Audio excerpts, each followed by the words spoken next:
order to become the president of Nigeria, nobody can argue there were deals that went on. And what he did was to play them against each other. So that you are alleging that President Tinubu had a deal with the terrorists? Excuse me, it is no longer a secret anywhere in the world. Guys, Nigeria is finished. Nigeria is finished, and it will only take the grace of God to deliver Nigeria from where it is right now. Now, did you know that we have been looking at this issue of bandits from the peripherals, from the surface, without knowing that it is deep-rooted beyond what our eyes could see?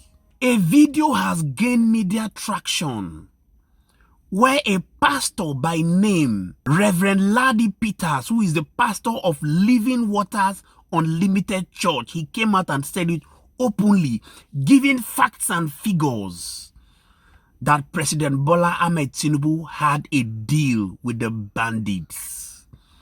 And all that came out of my mouth was, no wonder. No wonder.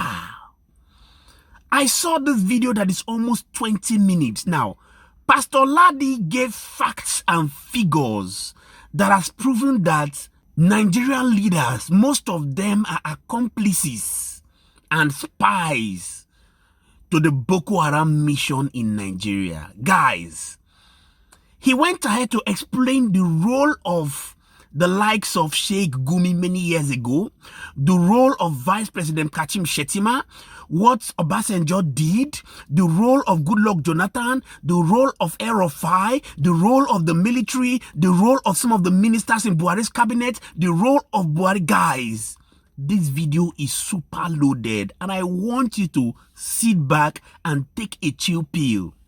I want you to listen to this video till the end, so that when you talk about this issue of bandits, you're going to be coming from a very informed perspective. Do your best to watch this video to the end. I'll be coming back to give you my thoughts about it.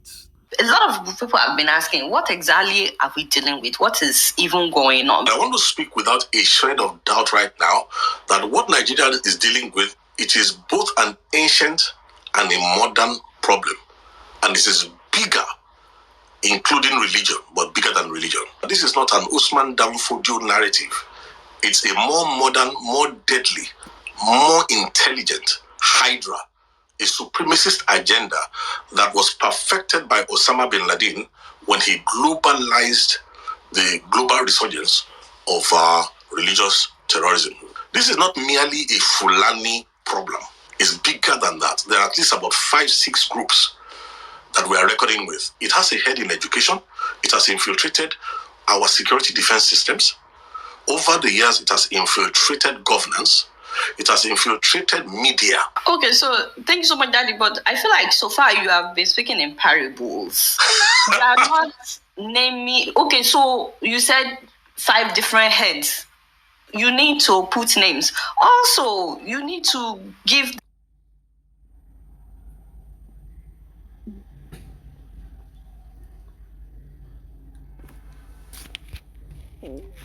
evidence of all these things that you are saying. I told you it's a supremacist agenda that was designed to use Islam as a cover. That's why for the first 15, 16 years, it was targeted only at Christians first. I told publicly that in the later years, towards the end, when they're about to strike Nigeria completely, they will start killing Muslims as well. So I said that about 10 years ago. You are dealing with something that is global, but has a local face. Its objective is to take the whole of Nigeria, not some of Nigeria. Now, it's going to use Islam and the Sharia to take Nigeria. All over the world, its tactics are different. Who is trying to take Nigeria? Now, let me put it for you like this. The architecture for the intelligence behind this thing is more than the local intelligence. But they have contacted local actors. You see, there's what they call the ISWAP. The Fulani is there. Then you have the Kanuri-dominated Boko Haram. Then you have Lakurawa, Ansaru, and all those other offshoots of the global template provided by Al-Qaeda. Many-headed, only one heart. And what the idea is to take Nigeria, take West Africa, take the rest of Africa, and then use that resources to dominate the world. Okay, so it's Al-Qaeda that is trying to take over Nigeria through these different terrorist organizations. An intelligence created by Al-Qaeda between 1991 and 1996, Osama bin Laden was in Sudan, perfecting the model of how to globalize terrorism and rule the world with Sharia.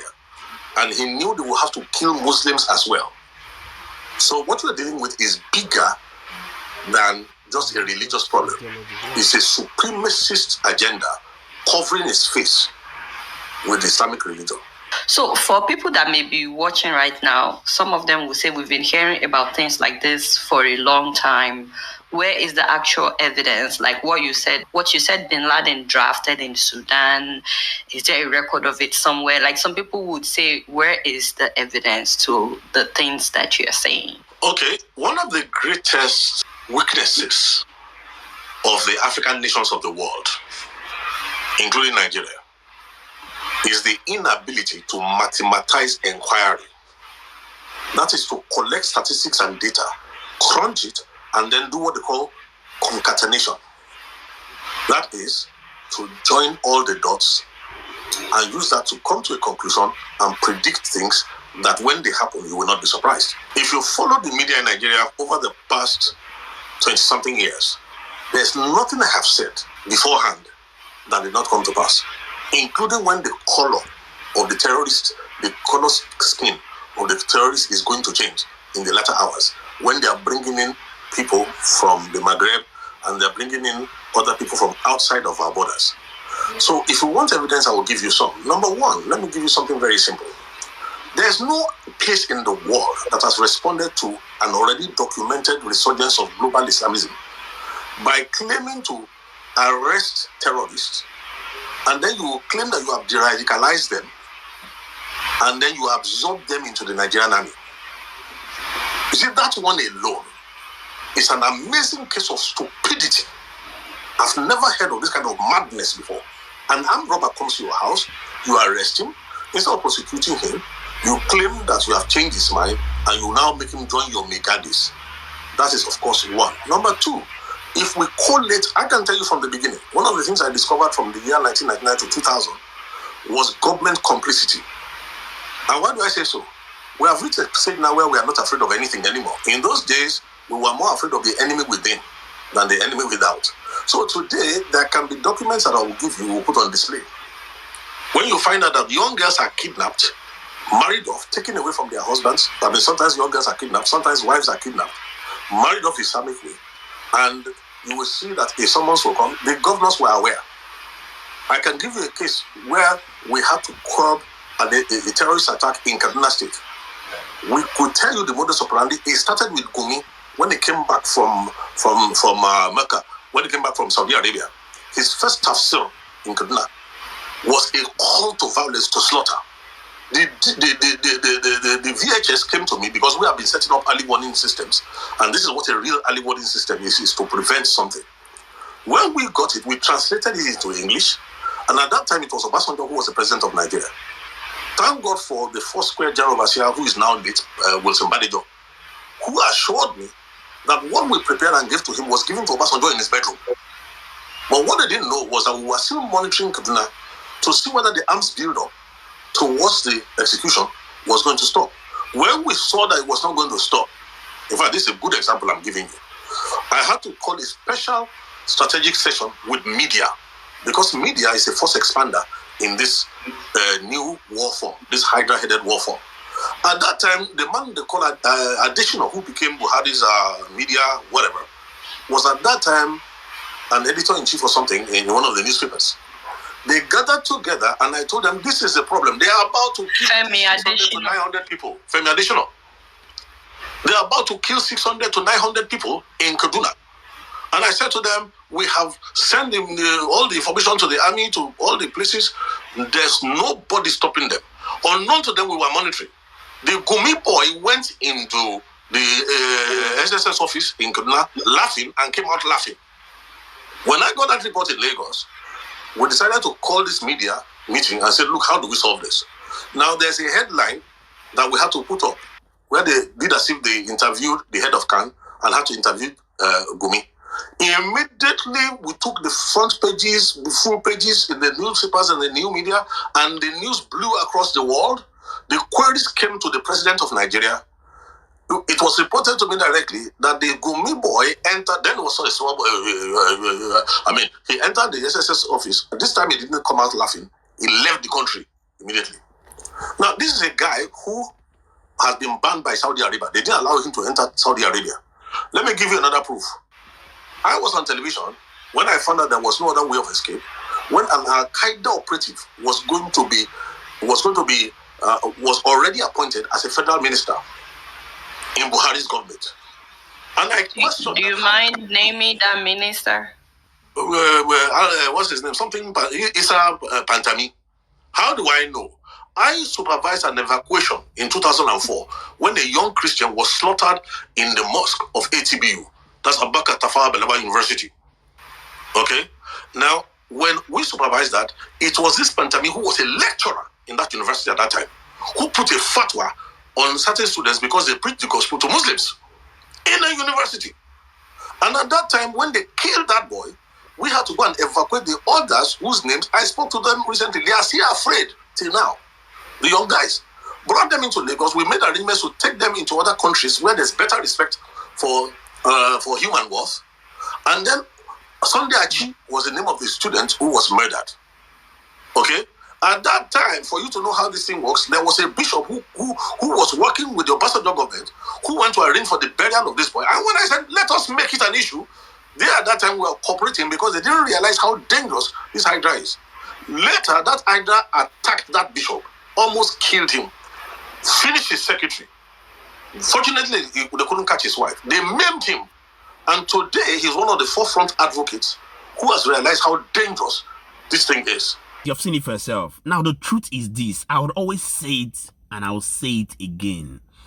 You see, when somebody like Abacha came out and said that for any crime to last beyond 24 hours, a government hand is involved in it, he actually knew what he was saying.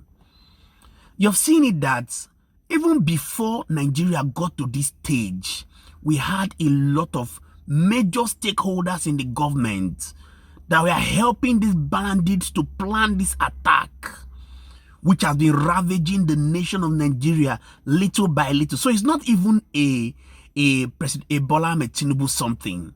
And Tinubu obviously does not know what is ahead of him. Like you heard it from Pastor Ladi Peters, that President Bola Ahmed Tinubu had some negotiations with them. And that is the reason why most of the times when these bandits attack, when things happen, it seems as though the government is, the hands are tied. If not, do you know what is a presidential mind? Do you know what a presidential mind is? I was giving somebody an analysis that if I'm the president, if truly I'm not involved, I'm an accomplice to this whole brouhaha, what I will do is to first of all look at policies I will make to say any person that is involved in the aiding and abetting of terrorism in my nation will be shot. It's not to be bringing people like Mismanaged Kano that they know that we are coming out, you are coming out to agitate for freedom. If at all, by any means, let me not even talk about Mismanaged Kano. Anybody that is involved in terrorism, either aiding or abetting it in the military, in my government, will be shot to death. That is the kind of policy I expect him to come out and put. I expect him to give a marching order to the military. They've not even proscribed these people to say, shoot at sight. We have situations where military men will come out and say, when even they get to the position of the bandits, they need a confirmation from the government to now take action at sending them to RIP. For goodness sake, it is shoot at sight. Anyone you see, don't even wait for him to go through court processes. Kill him at sight. Empower the Air Force, empower the military. You see, they've come out to say they were discussing in the National Assembly that they want to recruit more Nigerian army. There are discussions like that. The chief of army staff was saying, chief of defense staff was saying, let's have 500,000, let's have 450, let's have 250. The Senate is saying, let's have 100,000 soldiers recruited. That is not the solution, trust me. It is beyond the solution of recruiting more soldiers. And they know the game that they are playing. When you recruit more soldiers, you don't equip them, you don't give them the requisite training, you don't give them the will and the zeal to finish these terrorists. How many are they? Nigerian soldiers are supposed to be the best in Africa when it has to do with defense. The Nigerian army is one of the best in Africa. Tell me if they cannot protect their own territorial integrity of Nigeria. Tell me whether there's no lapses in between them. You begin to understand that what these people do is to use their personal interest. When they come out and say they kidnap and they want ransom, it's not necessarily about the money. Sometimes they threaten the government to say, you must put so person in the government, you must give this person so position, you must, if you decide not to. There are a lot of things around this whole thing. And some other people are saying, are you sure it is not since President Bola Tinubu said he's not going to be taking Vice President Shetima again to the second tenure, why the bandits came out again? So there's a whole lot of school of thought to this whole thing. I'd like you to do well to drop your thoughts in the comment section. Tell me what you think about the words of Pastor Ladi that has sparked reactions on the internet, and we shall continually be here to serve you. Many thanks indeed to all our viewers and returning subscribers. We truly don't take it lightly. My name again is Moses, and this is Think Tank. See you on our next video.